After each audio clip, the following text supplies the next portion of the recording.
আপনি কি BS6 diesel গাড়ি চালান? আচ্ছা, আপনার গাড়ির কি হঠাৎ করে মাইলেজ কমে গেছে?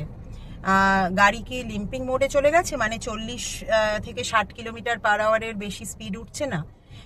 ইঞ্জিনের RPM ফ্ল্যাকচুয়েট করছে, আর ড্যাশবোর্ডে এরকম একটা সাইন দেখতে পাচ্ছেন, এরকম একটা ওয়ার্নিং সাইন? তাহলে প্রবলেমটা DPF এর। তো চলুন আজকের ভিডিওতে জানি এই DPFটা কি জিনিস, DPF কোন কোন গাড়িতে থাকে, DPF এর কাজ কি, DPF কিভাবে পরিষ্কার করা যায়, মানে DPF এর রিজেনারেশন বলে একটা প্রসেস হয়, তো সেটা কি এবং কত রকম, এবং এটা যদি খারাপ হয়ে যায় তাহলে তার রিপ্লেসমেন্ট কস্ট কত হতে পারে, সেগুলো সবই আজকের ভিডিওতে আমি এক্সপ্লেন করব। আচ্ছা, DPF এর ফুল ফর্ম হচ্ছে ডিজেল পার্টিকুলেট ফিল্টার। এটা BS6 ডিজেল গাড়ির এক্সস্ট সিস্টেমে থাকা একটা হাইটেক ফিল্টার বলতে পারেন। এটার কাজ হচ্ছে ডিজেল গাড়ির ইঞ্জিন থেকে বেরোনো যে মানে শুট, যেটা ধোয়ার মধ্যে যে শুটটা থাকে, যে কার্বন পার্টিকেলসগুলো থাকে, সেগুলোকে ধরে রাখা, অর্থাৎ ধোয়া পরিষ্কার করার একটা হাইটেক মেশিনারি বলতে পারেন, একটা পার্ট বলতে পারেন। তো এটার একটা প্রপার্টি হচ্ছে এ নিজেকেই নিজে পরিষ্কার করতে পারে। তো সেই প্রসেসটাকে, পরিষ্কার করার প্রসেসটাকে বলা হয় রিজেনারেশন। তো এই রিজেনারেশন 3 রকমের হতে পারে। সেটা হচ্ছে, একটা হচ্ছে প্যাসিভ রিজেনারেশন, একটা হচ্ছে অ্যাক্টিভ রিজেনারেশন, আরেকটা হচ্ছে ফোর্সড বা ম্যানুয়াল রিজেনারেশন। এবার আগে জানি যে এই প্যাসিভ রিজেনারেশনটা কি।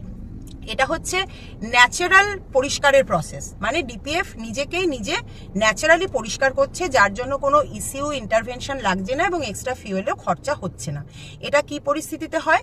যখন আপনি হাইওয়েতে হাই স্পিডে, মানে ধরুন 80 কিলোমিটার বা তার বেশি স্পিডে, বা 60 থেকে 80 এরকমও হতে পারে, বা 80 কিলোমিটারের বেশি স্পিডে হাই RPM এ, অর্থাৎ 2000-এর ওপরে, 2000 থেকে 2500 RPM এ গাড়িটাকে কম করে 20 থেকে 30 মিনিট চালাচ্ছেন, তখন DPF এর ভেতরের টেম্পারেচার অনেকটা রাইজ করে যাবে, প্রায় 400 ডিগ্রি সেলসিয়াসের কাছাকাছি চলে যাবে, এবং তখন DPF এর মধ্যে থাকা যে শুট, সেটা নিজে থেকেই পুড়ে যাবে এবং DPFটা পরিষ্কার হয়ে যাবে। এটাকে বলা হয় প্যাসিভ রিজেনারেশন, অর্থাৎ এর জন্য কোনো ECU ইন্টারভেনশনও লাগছে না, আর এক্সট্রা ফিউয়েলেও আপনার কিছু খরচ হচ্ছে না। এটা একটা ন্যাচারাল প্রসেস। কিন্তু যখন আপনি মেনলি সিটি কমিউটার হন, অর্থাৎ আপনার গাড়ি চলে সাধারণত সিটি ট্রাফিকেই, এবং বেশি লং ডিস্টেন্সের জন্য চলে না, শর্ট ডিস্টেন্সের জন্য লো স্পিডে আপনি ড্রাইভিং করেন বেশিরভাগ সময়, তখন কিন্তু এই প্যাসিভ রিজেনারেশনটা হচ্ছে না। আচ্ছা, DPF এর মধ্যে থাকা একটা হানিকম স্ট্রাকচার আছে এরকম, এর মধ্যে এই শুটগুলো জমে থাকে, এবং কিছু সময় পর পর ওই প্যাসিভ রিজেনারেশনের সুযোগ যদি পায়, তাহলে এই শুটগুলো নিজে থেকেই পুরো পরিষ্কার হয়ে যায় এইভাবে, এবং তার ফলে DPFটা পরিষ্কার হয়ে যায়। কিন্তু যখন প্যাসিভ রিজেনারেশন হয় না, তখন কিন্তু অ্যাক্টিভ রিজেনারেশন করাতে হবে।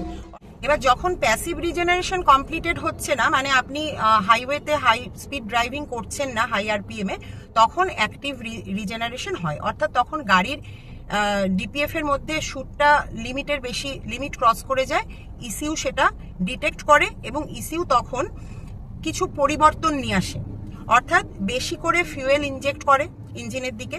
তার ফলে DPF এর টেম্পারেচার বেড়ে যায়, এক্সস্টের টেম্পারেচার বেড়ে যায় প্রায় 650 ডিগ্রি সেলসিয়াস পর্যন্ত হয়ে যেতে পারে। এই অবস্থায় অনেক গাড়ির ড্যাশবোর্ডে DPF এর যে মেসেজ আসতে পারে, কিংবা ওয়ার্নিং সাইন দেখাতে পারে যে DPF এর অ্যাক্টিভ রিজেনারেশন চলছে, এরকম একটা মেসেজ দেখাতে পারে। এই সময় কি হয়? এই সময় DPF এর টেম্পারেচার বেড়ে গিয়ে ওই যে জমে থাকা শুটটা, সেটা পুড়ে যায়, এবং পুড়ে গিয়ে DPFটা পরিষ্কার হয়ে যায়। একে বলা হয় অ্যাক্টিভ রিজেনারেশন। অর্থাৎ আপনি যখন বুঝতে পারবেন যে আপনার গাড়িতে DPF এর অ্যাক্টিভ রিজেনারেশন চলছে, তখন কিন্তু আপনাকে অ্যাটলিস্ট 15-20 মিনিট যাবত স্টেডি স্পিডে ড্রাইভ করতে হবে, মাঝপথে ইঞ্জিন বন্ধ করে দেওয়া যাবে না, তাহলে কিন্তু এই অ্যাক্টিভ রিজেনারেশন প্রসেসটা ইন্টারাপ্টেড হবে, এবং DPF এর ভেতরে থাকা শুটটা পুরোপুরি বার্নড হবে না। তার ফলে ধীরে ধীরে এটা যদি বারবার ইন্টারাপ্টেড হয় এরকম ভাবে, তাহলে কিন্তু ধীরে ধীরে DPF পুরোপুরি চোকড হয়ে যেতে পারে, মানে ক্লগড হয়ে যেতে পারে। তখন কিন্তু একমাত্র উপায় হচ্ছে ম্যানুয়াল বা ফোর্সড রিজেনারেশন। সেটা কিন্তু আপনি নিজে করতে পারবেন না, সেটা নিয়ে যেতে হবে আপনাকে সার্ভিস সেন্টারে, ট্রেন্ড পার্সোনাল সেটা করবে। সেটা কিভাবে করা হয় সেটা দেখুন। তার মানে কি, যদি প্যাসিভ রিজেনারেশনও হচ্ছে না, অ্যাক্টিভ রিজেনারেশনও বারবার ইন্টারাপ্টেড হচ্ছে, তাহলে কি হতে পারে? তাহলে আপনার গাড়ির ড্যাশবোর্ডে তখন ডিপিএফ এর ওয়ার্নিং সাইন জ্বলে উঠবে, ওয়ার্নিং লাইটটা জ্বলে উঠবে, আপনার গাড়ির মাইলেজ ড্রাস্টিক্যালি কমে যাবে এবং গাড়ির লিম্পিং মোডে চলে যাবে, অর্থাৎ 40 থেকে 50-60 কিলোমিটার পার আওয়ারের বেশি স্পিড উঠবে না।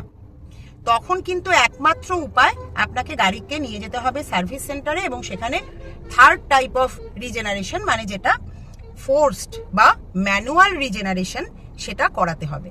সেটার খরচ মোটামুটি 1000 থেকে 3000 টাকা, বিভিন্ন গাড়ির মডেলের ওপরে ডিপেন্ড করে এবং সার্ভিস সেন্টারের চার্জের ওপরে ডিপেন্ড করে। এই ম্যানুয়াল বা ফোর্সড রিজেনারেশনের সময় কি করা হয়, এখানে ইসিউর সঙ্গে একটা ওবিডি স্ক্যানার কানেক্ট করা হয়। এই স্ক্যানারের মারফত কমান্ড দেওয়া হয় ফোর্সড রিজেনারেশনের, ডিপিএফ এর ফোর্সড রিজেনারেশনের, এবং তার ফলে ইসিউ টেম্পারেচারটাকে বাড়িয়ে দেয়, ফুয়েল বেশি ইনজেক্ট করে, আরপিএম বাড়িয়ে দেয় এবং টেম্পারেচারটা বেড়ে যায় প্রায় 600 ডিগ্রি সেলসিয়াসের কাছাকাছি। 15 থেকে 20 মিনিট মতন টাইম লাগে, ম্যাক্সিমাম আধ ঘন্টা টাইম লাগতে পারে। এর ফলে ডিপিএফ এর ভেতরে জমে থাকা যে শুট সেটা পুরোপুরি বার্নড হয়ে যায় এবং ডিপিএফ ক্লিনড হয়ে যায়। কিন্তু আপনি যদি ডিপিএফ এর ওয়ার্নিং সাইন দেখেও সেটাকে দীর্ঘদিন নেগলেক্ট করতে থাকেন, অর্থাৎ ডিপিএফ যদি ফুললি ক্লগড হয়ে যায়, ফুললি চোকড হয়ে যায়, সেক্ষেত্রে কিন্তু এই ফোর্সড রিজেনারেশনও কাজ না করতে পারে, কারণ তখন ডিপিএফ এর ভেতরে থাকা পার্টসগুলো হয়তো লিটারালি ড্যামেজড হয়ে গেছে। তখন আপনাকে কিন্তু ডিপিএফ চেঞ্জ করতে হতে পারে, অর্থাৎ রিপ্লেসমেন্ট করতে হতে পারে, যেটা কিনা অনেকটা কস্টলি একটা ব্যাপার। প্রায় ধরুন 1 লাখ টাকার ওপরে খরচা হয়ে যেতে পারে এই ডিপিএফ রিপ্লেসমেন্টের ক্ষেত্রে। এই কস্টটা ডিপেন্ড করে গাড়ির ব্র্যান্ড এবং সেগমেন্টের ওপরে।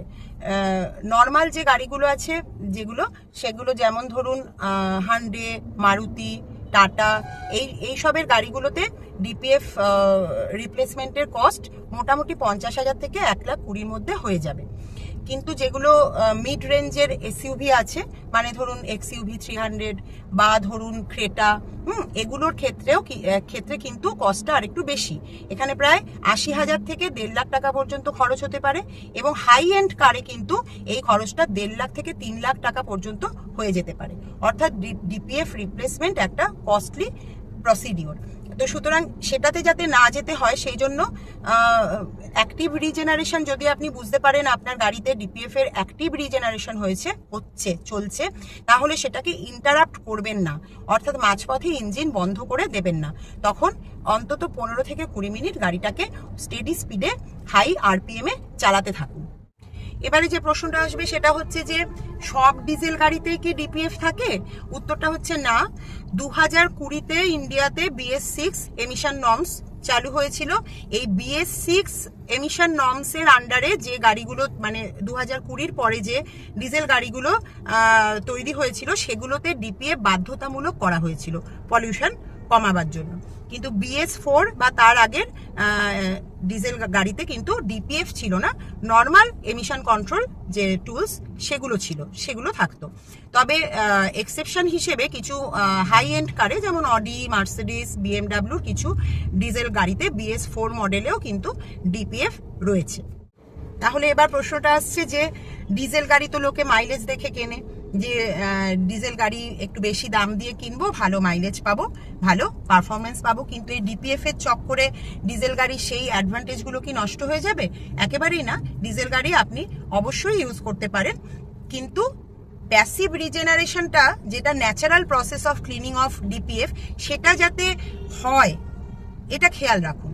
অর্থাৎ সপ্তাহে একদিন গাড়িটা নিয়ে হাই স্পিডে হাইওয়েতে অন্তত আধ ঘন্টা চালান হাই আরপিএম এ। যদি সেটাও সম্ভব না হয় যদি মেনলি আপনি সিটি ড্রাইভই করেন, তাহলেও যখন বুঝতে পারবেন যে আপনার গাড়িতে ডিপিএফ অ্যাক্টিভ রিজেনারেশনের মেসেজ এসছে বা সেরকম কোনো লাইট আপনি জ্বলতে দেখছেন ড্যাশবোর্ডে, তখন সেটা ইন্টারাপ্টেড করতে দেবেন না। বারবার করে ইন্টারাপশন যেন না হয়। ইঞ্জিন মাঝপথে বন্ধ করে দিলেন বা গাড়ির স্পিড কম করে দিলেন বা গাড়ি থামিয়ে দিলেন, এগুলো না করে বরঞ্চ অ্যাক্টিভ রিজেনারেশনটাকে হতে দিন। হ্যাঁ, দেখুন সবসময় কিন্তু রিপ্লেসমেন্টই যে করতে হবে তার কোনো মানে নেই। সাধারণত নর্মাল ওই যে বললাম ফোর্সড রিজেনারেশন কিংবা ক্লিনিং একটা প্রসেস আছে, 15-20 হাজার টাকা খরচ হয়, ডিপিএফ খুলে পরিষ্কার করা হয়। তো সেই প্রসেসটাতেও কিন্তু ডিপিএফ এর এই মানে যে জমে থাকা সুটগুলোকে প্রপারলি বার করে দেওয়া যেতে পারে, পরিষ্কার করে দেওয়া যেতে পারে। কিন্তু যদি আপনি দীর্ঘদিন নেগলেক্ট করেন, ডিপিএফ এর ওয়ার্নিং লাইট জ্বলছে অথচ আপনি নেগলেক্ট করছেন এবং ক্রমশ আপনি গাড়ি চালিয়েই যাচ্ছেন, লং ডিস্টেন্স ড্রাইভ করছেন, লো আরপিএম ড্রাইভ করছেন, তাহলে কিন্তু এমন অবস্থা সৃষ্টি হতে পারে যেখানে আপনাকে ওই 1-1.5 লাখ টাকা খরচ করে ডিপিএফ রিপ্লেসমেন্ট করতে হতে পারে। তো সেটা যাতে না করতে হয়, তাহলে আপনার হাতেই রয়েছে সেই পদ্ধতিগুলো, যাতে করে ওই জায়গায় না যেতে হয়। যদি ভিডিওটা আপনাদের ভালো লাগে, ইনফরমেটিভ লাগে, তাহলে অবশ্যই একটা লাইক করবেন, শেয়ার করবেন, চ্যানেলটাকে সাবস্ক্রাইব করবেন। আবার দেখা হচ্ছে আপনাদের সঙ্গে নেক্সট ভিডিওতে। ততক্ষণের জন্য টাটা।